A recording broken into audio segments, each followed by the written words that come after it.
Om Shanti.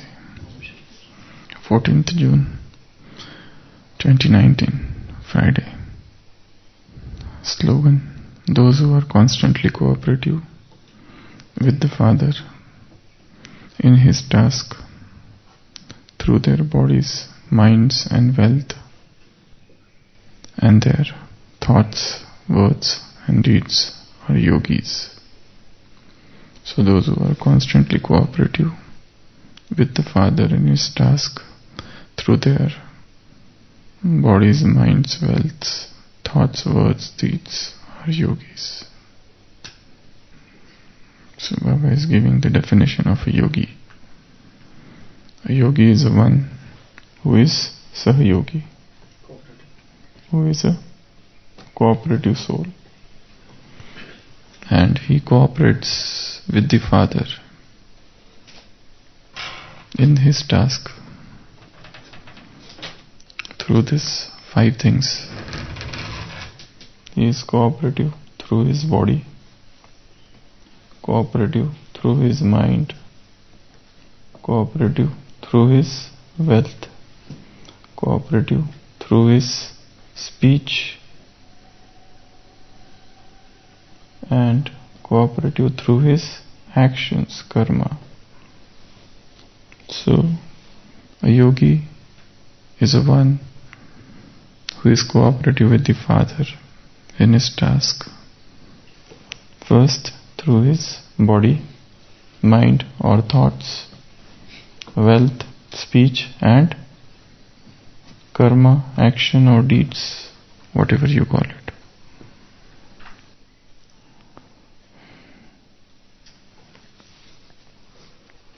And it is constant cooperation. It's not that sometimes one is cooperative and sometimes one is not.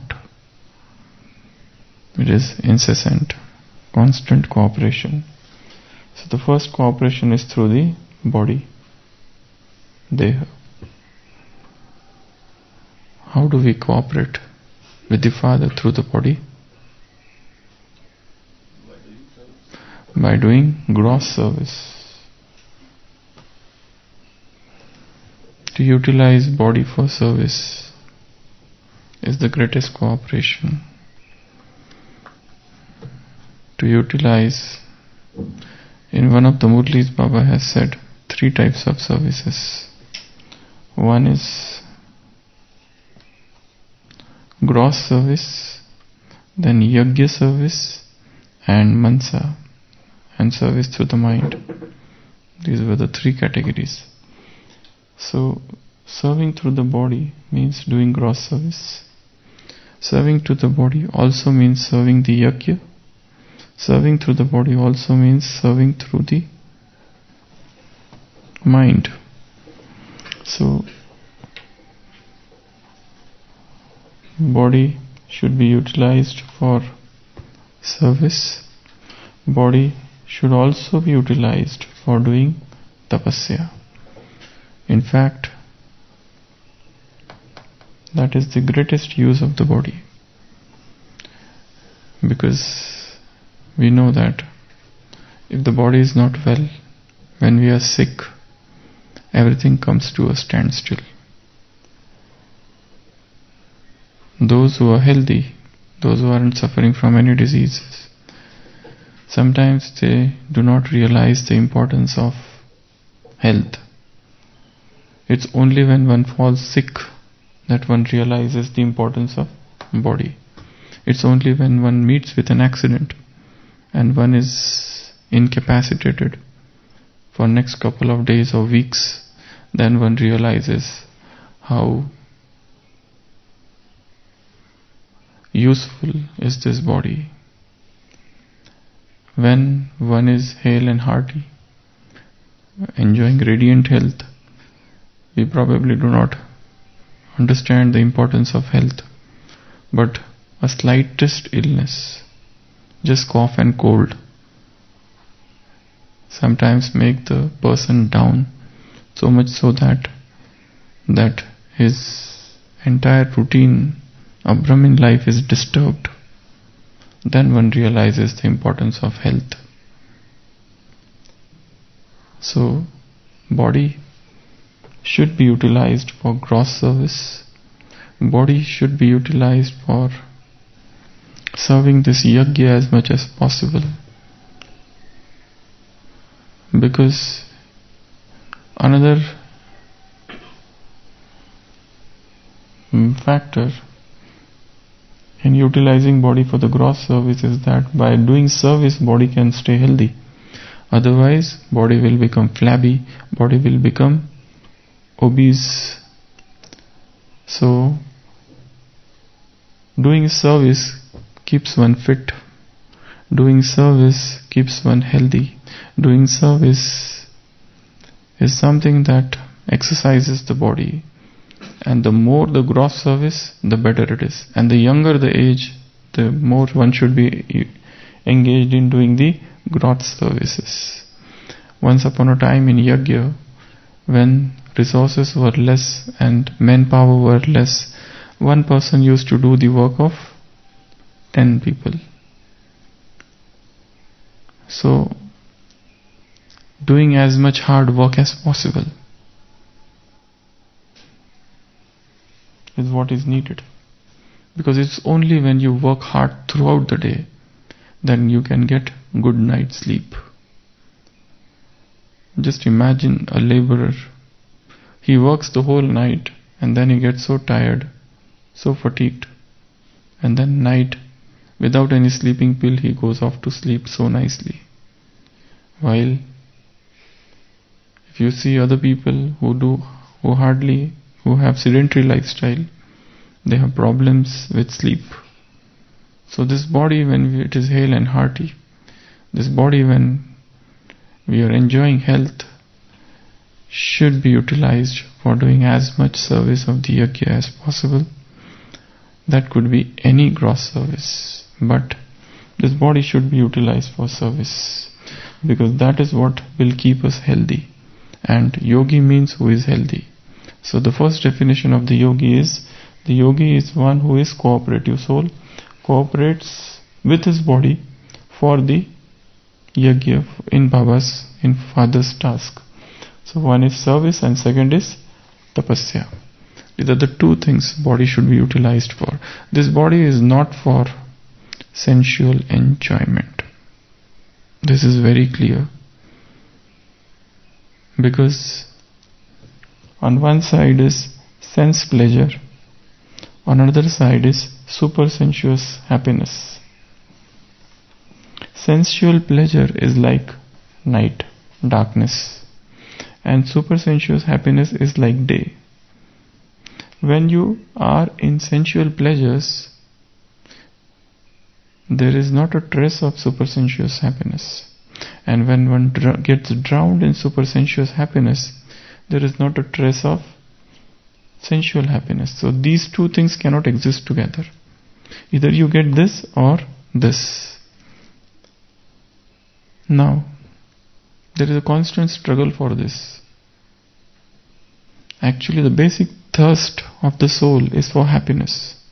If you don't give it supersensuous happiness, it enjoys sensual happiness. And then guilt consciousness comes. Sensual happiness means lust. Sensual happiness means all the vices, bodily pleasures. Now, what should we do? Should we fight with bodily pleasures? Because they also give happiness, though transient, for a very small time, but they do give happiness. That's why the whole world is engaged in sensual pleasures. Supersensuous pleasure, atindriya sukh, this needs lot of effort. It doesn't come so easily. That's why the shortcut to happiness is sensual happiness. That's why the whole world is seeking sensual happiness. You don't have to make any efforts. You don't need any dharana for sensual happiness. But for super sensual happiness, you need a huge list of dharanas. But every time soul enjoys sensual happiness, there will come guilt consciousness. Every time soul enjoys sensual happiness, concentration is disturbed. Every time soul is drowned in sensual happiness, there will be mental restlessness.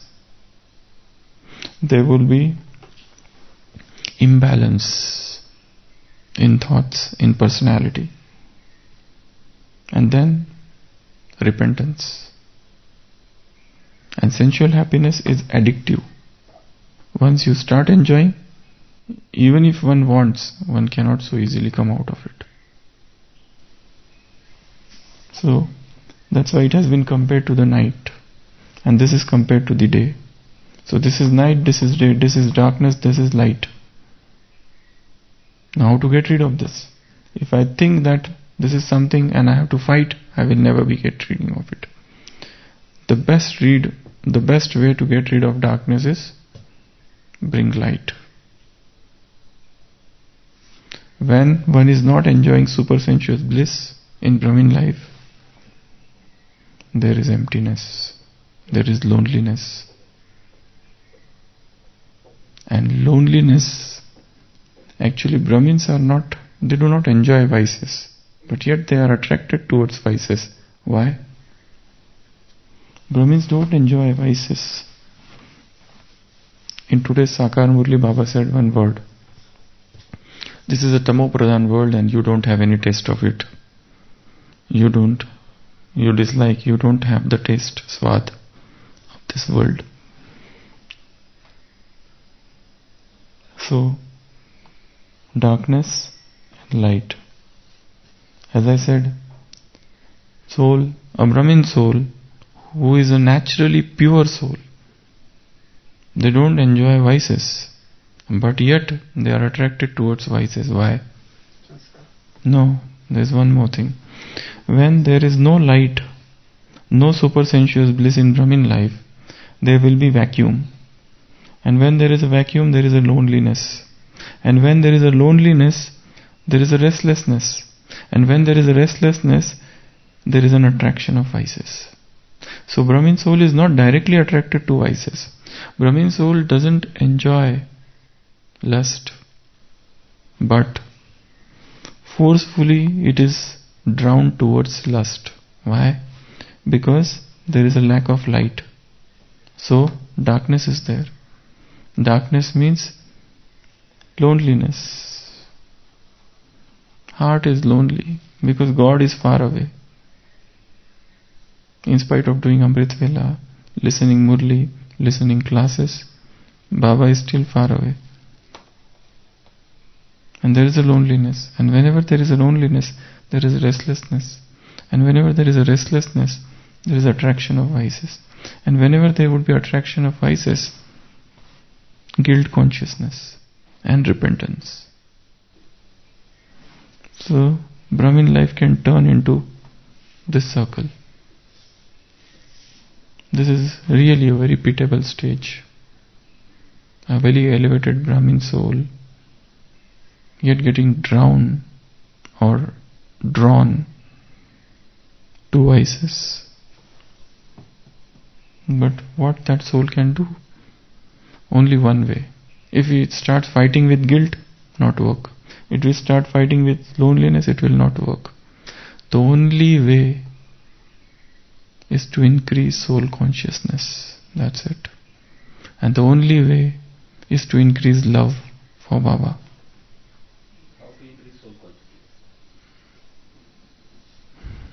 How to increase soul consciousness and how to increase love for Baba.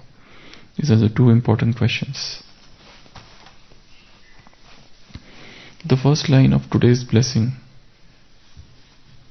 the first line from today's Sakar blessing, to remain merged in love is complete knowledge.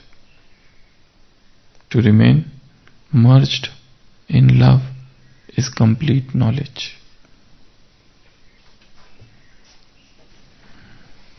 For soul consciousness, you need lot of silence.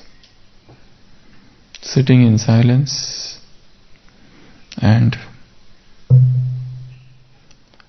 thinking about different points of knowledge, as if I am a soul. I, the soul, revising Murli, churning knowledge, reminding yourself of 84 births is the way to become soul conscious. To spin the discus of self-realization, Sudarshan Chakra, is to become soul consciousness, to increase soul consciousness. Doing everything that will keep us, rather than practicing soul consciousness, another way is to keep oneself away from body consciousness. Keep oneself away from all the forms of body consciousness. So soul consciousness means practicing Swaman, practicing drills, churning Murli. They will make one more and more soul conscious. Practicing bodiless stage, practicing 5 forms, practicing 3 forms, sending out Sakash. Many things one can do to keep oneself as much soul conscious as possible. And love for God, to increase that love for Father as much as possible.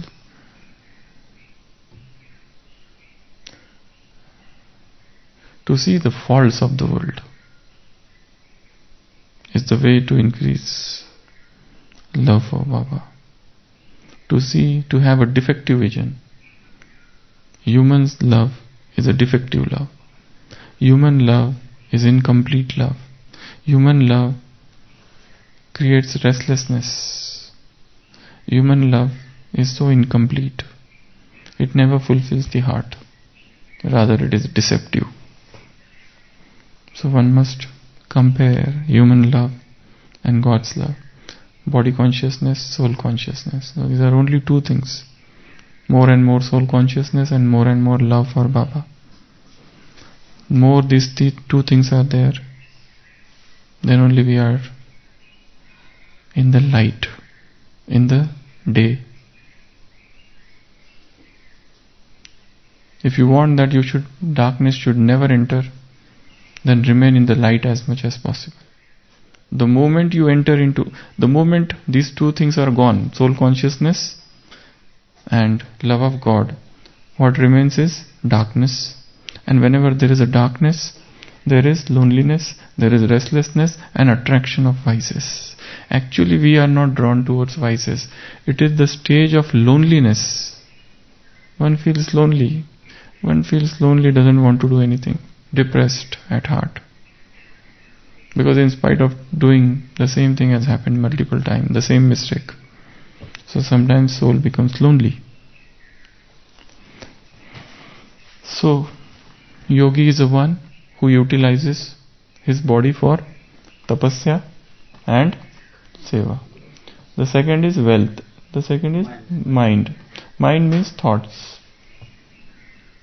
Thoughts means to keep one's thought elevated is to become yogi. To keep one's thought soul conscious is to become yogi. To engage one's thought in churning knowledge is to become yogi. To keep mind man manabhav is the greatest form of yoga. The mind remains attracted towards him who is incorporeal, who is nirakar. This itself is to become yogi. So with the mind, cooperate with the Father. With the thoughts, not just thoughts, mind has got 3 functions: thinking, feeling, wanting or desiring. So all things, want things of the world. Do not want the things of the world. Want everything which belongs to God. Feel for Him. Create that emotional love for Him. One should be emotionally involved. Then only, otherwise the love remains very intellectual, very gross, very superficial, artificial, flimsy. To create a very deep emotional bondage with God, to get emotionally involved with Him. As I said yesterday also, spend at least 2 hours every day doing what? Talking with God. Doing nothing, no yoga, just talking with Him. And what to talk? Any nonsense. What to talk? Anything. Anything that comes in the mind, but keep on talking. Anything which is rubbish. Anything which is garbage. Anything, but keep on talking. Because every time it's not possible to get stabilized in a seed form or angelic stage. The best is talking. Keep on talking. So, feeling, desiring and thoughts. Thoughts should be elevated. And what is the way to elevate the thought? Murli. Just take one line from Murli. How do we elevate the thought? For example, I'll just take one line. Sneha mein samana hi sampurna gyan hai. To get merged in love is complete knowledge. You have read this statement, now wait and think about it. What is complete knowledge? Is it philosophy? Is it learning by rote? Is it psychology? What is complete knowledge? It is to have super memory. Is it to remember everything? Is it to remember Murli? Is it to remember all points of Murli? What is complete knowledge? It is to pass Murli quiz with good marks. What is complete knowledge? Is it to be able to give good speeches? Is it complete knowledge? What is complete knowledge? Think like that. And then come to Baba's statement. Baba is saying, to remain merged in love is complete knowledge. Look at his definition. So this is the way you elevate your thought.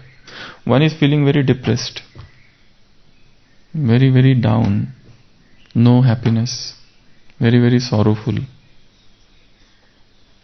Now what to do? Take one point, read one line from Murli and think about it. What is it? This is in fact spiritual entertainment. To churn. Churning is one of the single most weapon to fight depression. Churning is the greatest lift that takes you from low thoughts to higher thoughts. And once the thoughts are elevated, once the mood is elevated, one is changed. So that's why maximum attention throughout the day. Otherwise, too much happiness makes one go up, too much sorrow makes one sink down. Staying stable. The single most weapon is churning. The single most weapon is reading. Reading, thinking, stop, pause. Never make attempt to read the whole Murli at one go. This is a drink, no? Drink should be taken sip by sip, very slowly. How do they enjoy drink? Do they drink like that at one go? No. Read one line and wait. Sometimes you may need the whole day to read one paragraph. Just read one line. See, in today's Murli Baba says, sweet children, you have come here for transformation. That is the first line from Murli. You are coming here for transformation. So think, what is transformation? What are the steps of transformation? In which areas I need transformation? How should I get transformed? What I should do for transformation?